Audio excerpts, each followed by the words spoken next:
Hello दोस्तों, स्वागत है आपका हमारे YouTube चैनल पर। दोस्तों, 4 इंच की दीवार किस तरीके से बनाई जाए कि उस पर कभी भी क्रैक नहीं आए। अक्सर इस तरह का सवाल लोग कमेंट में पूछते रहते हैं या पर्सनल डीएम भी करते हैं। तो आज का जो ये हमारा वीडियो है ये इसी टॉपिक पर बेस्ड है कि 4 इंच की दीवार चिनाई करने का सही तरीका क्या है और क्या क्या प्रिकॉशंस फॉलो करेंगे, क्या स्टेप फॉलो करेंगे, किन चीज़ों का ख्याल रख के काम करेंगे तो कभी भी क्रैक दीवार में नहीं आएगा।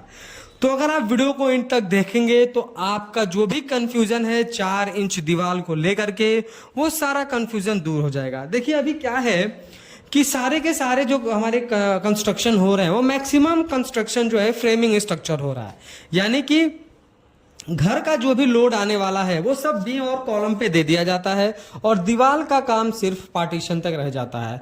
तो इस कंडीशन में इंजीनियर्स भी सजेस्ट करते हैं कि आपको जो भी इंटरनल वॉल्स हैं या फिर जो पार्टीशंस वॉल है ये सब आप 4 इंच की रखोगे तो आपका कंस्ट्रक्शन का कॉस्ट भी कम होगा और बिल्डिंग का डेड लोड भी कम होगा, क्योंकि लोड तो सारा हमारा बीम और कॉलम पर आएगा। तो उस कंडीशन में लोग कहते हैं कि यार 4 इंच की दीवार तो बहुत पतली हो जाएगी, हमने ये क्रैक्स देखा है वो क्रैक्स देखा है। तो आज का ये वीडियो कंप्लीट हम इसी टॉपिक पर बात करेंगे और समझने की कोशिश करेंगे कि सही तरीका क्या है। देखिए, अगर आप चाहते हैं कि अगर आप 4 इंच की दीवार कर रहे हैं और उसमें क्रैक ना आए तो आपको कुछ मैं 10-12 बातें बताऊंगा जो कि बहुत छोटी छोटी बातें हैं। अगर इनका आप ख्याल करेंगे तो ऐसा नहीं होगा। सबसे पहले तो आपका यही होता है कि आपकी ईंट, जो आप ईंट परचेस करके अपने साइट पर ला रहे हो कंस्ट्रक्शन करने के लिए, यूज करने के लिए, ब्रिक वर्क करने के लिए, वो ईंट एकदम फर्स्ट क्वालिटी की होनी चाहिए। यानी आपको क्वालिटी में कोई कॉम्प्रोमाइज नहीं करना है। क्वालिटी कैसे चेक करना है मैंने उसका एक प्रॉपर वीडियो बना रखा है। उस वीडियो का लिंक मैं डिस्क्रिप्शन बॉक्स में दे रहा हूं, वहां पर जाकर के आप कंप्लीट उस वीडियो को देख सकते हैं। पर अगर एक मैं रफली बताना चाहूं तो अगर आपको चेक करना है कि आपका ईंट जो है फर्स्ट क्वालिटी का है कि नहीं, तो आप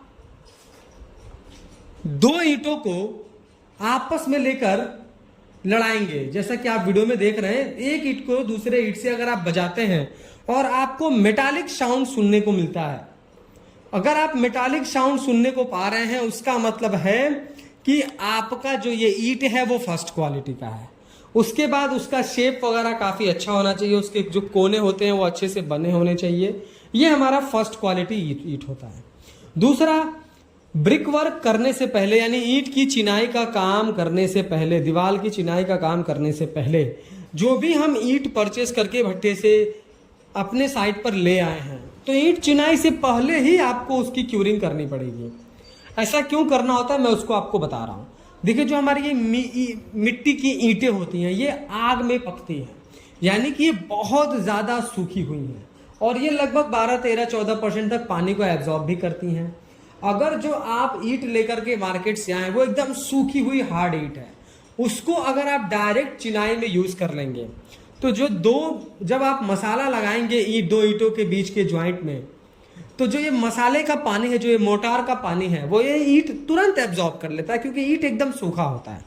और हमारे मोटार को स्ट्रेंथ गेन करने के लिए उसमें नमी चाहिए और इनिशियल टाइम से पहले, यानी कम से कम 30 मिनट के बाद ही तो हमारा सीमेंट जो है, जो हमारा मोटार में पड़ा है, वो स्ट्रेंथ अचीव करेगा। और हमने मसाला मोटार बनाया, तुरंत चिनाई करी, मसाला लगाया ईंटों के बीच में और सारा का सारा मोटार का पानी वो जो हमारा ईंट जो है एब्जॉर्ब कर लेगा। तो हमारा इससे मोटार कमजोर होगा, एट द एंड हमारा ब्रिक वर्क कमजोर हो सकता है। तो इसलिए आपको पहले ही क्यूरिंग करनी पड़ेगी। ये तो रहा ब्रिक का, यानी ईंट का। अब अगला आपको फॉलो करना होगा मोटार बनाने में, यानी मसाला बनाने में। देखिए, कभी भी अगर आप 4 इंच की चिनाई कर रहे हैं, हमने बहुत साइडों पर देखा है लोग 1:5 रेशियो का जो है मोटार यूज करते हैं। आपको 1:4 यूज करना है। 1:5 आप 9 इंच की दीवार में या 1:6 यूज कर सकते हैं, लेकिन 4 इंच में आपको 1:4 ही यूज करना है। यानी कि एक बैग अगर आप सीमेंट ले रहे हैं तो आप 4 बैग जो है उसमें सैंड डालेंगे। उसके बाद करना क्या है कि जो हमारे 2 ईंट के बीच में जो हमारा मोटार होता है उसको अच्छे से आपको फिल करना है, उसमें गैप नहीं डालना है। यानी कि हमने एक ईंट रखी, उसके बाद जो दूसरा ईंट रखेंगे उसके बीच में जो हमारा गैप रहता है उसमें अच्छी तरीके से मोटार को फिल करेंगे। उसके बाद वो जो हमारा गैप है एक ईंट से दूसरे ईंट के बीच, वो 12 से 15 mm ही होना चाहिए। ज्यादा मोटा अगर आप गैप रखेंगे 1.5 इंच 2 इंच का, उतना मोटा मोटार लगाएंगे तो मोटार जो है फटने लगेगा, वो स्ट्रेंथ को अचीव नहीं कर पाएगा। और अगर आप चाहते हैं कि वो आपका स्ट्रेंथ अच्छे से अचीव करे तो आप 12 से 15 mm ही मोटार लगाएं उसमें और अच्छे से फिल करें, यानी आधा इंच तक आप उसमें मसाला डालें, अच्छी तरीके से मसालों को 2 ईंट के बीच में कुटाई करके भरें, तो वो काफी अच्छा काम आपका हो सकता है। अगला हमारा है कि जब हम 4 इंच की दीवार की चिनाई करते हैं तो आपको एक बार में ज्यादा से ज्यादा 4 फीट की हाइट तक ही आपको ब्रिक की चिनाई करनी है।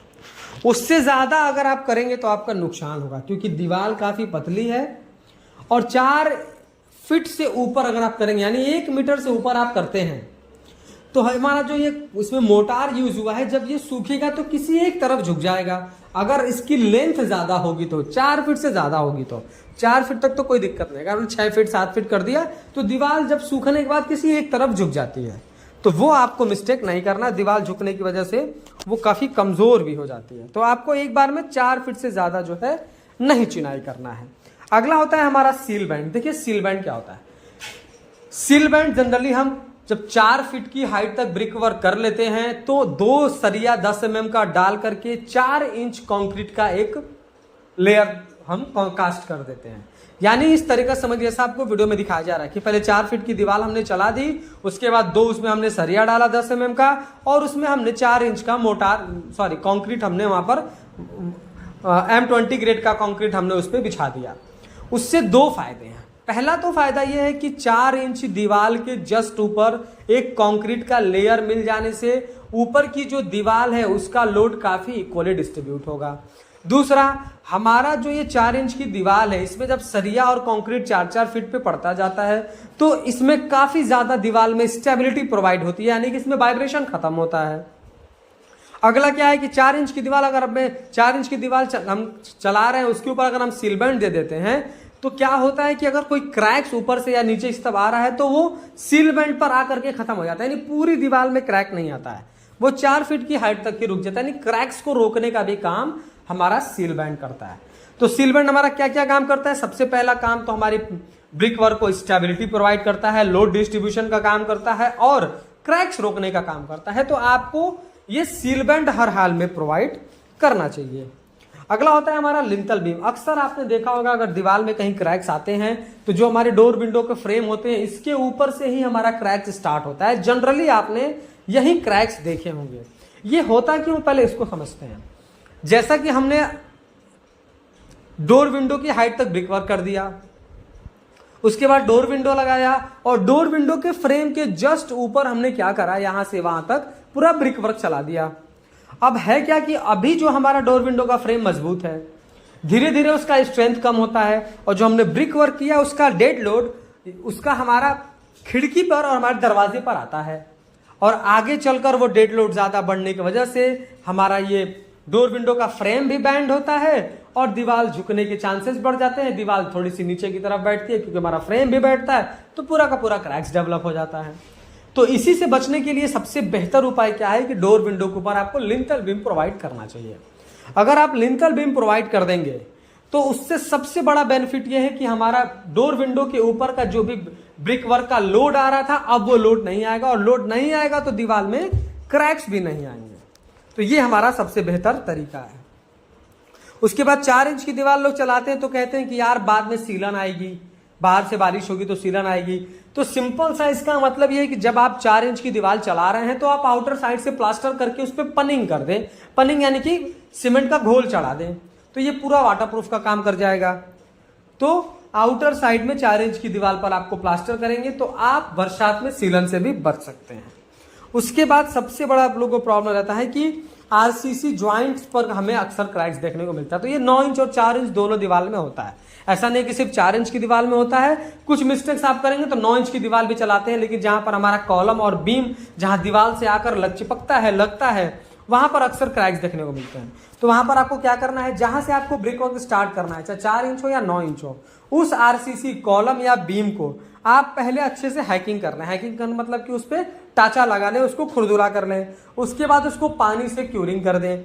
क्यूरिंग करने के बाद सीमेंट का घोल डाल दें। सीमेंट का घोल डालने के बाद ब्रिक वर्क करना स्टार्ट करेंगे तो बहुत कम चांसेज हैं कि वो हमारा वहां पर क्रैक्स डेवलप हो। क्योंकि देखिए जो हमारा कंक्रीट है उसका बाहरी का सरफेस जो होता है, जो हमारा कॉलम का बाहरी सरफेस एकदम चिकना होता है। चिकना होने की वजह से उस पर जो हमारा मोटार होता है वो बॉन्ड नहीं बना पाता, और उसको अगर आप खुरदुरा कर देते हैं तो वो काफी अच्छा बॉन्ड बना लेता है।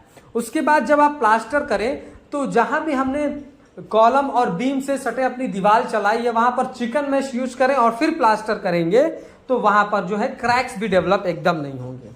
उसके बाद सबसे इंपॉर्टेंट, ब्रिक वर्क करने के बाद चाहे कोई भी मौसम हो, कम से कम 7 से 10 दिन तक तो आपको दिन में 2 बार क्यूरिंग करना चाहिए। प्रॉपर पानी देना चाहिए। अगर आप पानी देंगे, क्यूरिंग करेंगे तो आपका जो दीवार है वो कभी कमजोर नहीं होगा और वो पत्थर की तरह मजबूत बन सकता है। वीडियो पसंद आया हो तो प्लीज वीडियो को लाइक कर दें, और अगर चैनल पर नए हैं, कंस्ट्रक्शन से रिलेटेड ऐसे ही इंफॉर्मेटिव वीडियोस इन फ्यूचर देखना चाहते हैं तो प्लीज चैनल को सब्सक्राइब करके बेल नोटिफिकेशन को ऑल पर प्रेस कर दें। Thank you.